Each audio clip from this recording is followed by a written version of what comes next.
If you, as a white person, would be happy to receive the same treatment that our black citizens do in this society, please stand. You didn't understand the directions. If you white folks want to be treated the way blacks are in this society, stand. Nobody's standing here. That says very plainly that you know what's happening. You know you don't want it for you. I want to know why you're so willing to accept it or to allow it to happen for others. Well, I said, if I were black, they'd have killed me a long time ago. And if I were black and saying the things I say, I wouldn't be alive. Bullshit! No, you're not gonna say, I'm sorry there's racism. No, I do not have to ask you nicely. I consider this exercise an injection of the live virus of racism.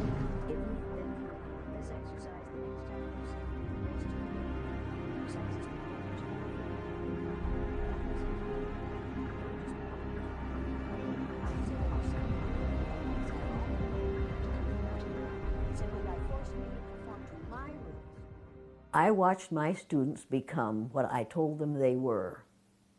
I watched little, wonderful, brown-eyed white people become vicious, ugly, nasty, discriminating, domineering people in the space of 15 minutes.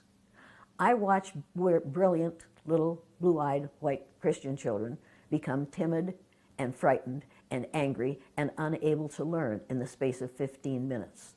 If you do that with a whole group of people for a lifetime, you change them psychologically.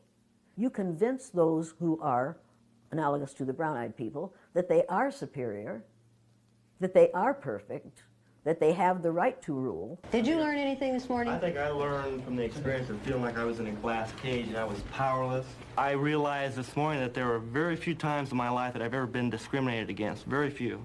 And you convince those who take the place of the blue-eyed students that they are less than. How did they feel yesterday? Down like a dog on a leash. If you do that for a lifetime, what do you suppose that does to them? You find out that there are people of color who refuse to live down to our expectations of them.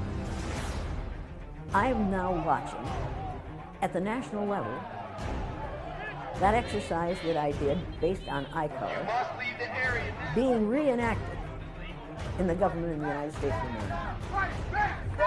I've done this with people of all ages for the last 50 years. Now think about that. Next year it will be the 50th anniversary of the killing of Martin Luther King Jr. and the beginning of the blue-eyed, brown-eyed exercise. When are we going to learn? When are we going to put a stop to this? White people's number one freedom in the United States of America is the freedom to be totally ignorant about those who are other than white. We live in the land of the free and the home of the brave. White people are the free, and people of color have to be brave. I want this situation to change. I want it to be such that no black person has to have courage to get up in the morning, any more than I, as a white person, have to have courage to get up in the morning. This is the most important book you or I or anybody else will ever read. I'm an educator. Every educator should refuse to perpetuate the myth of white superiority. There's only one race. It's the human race.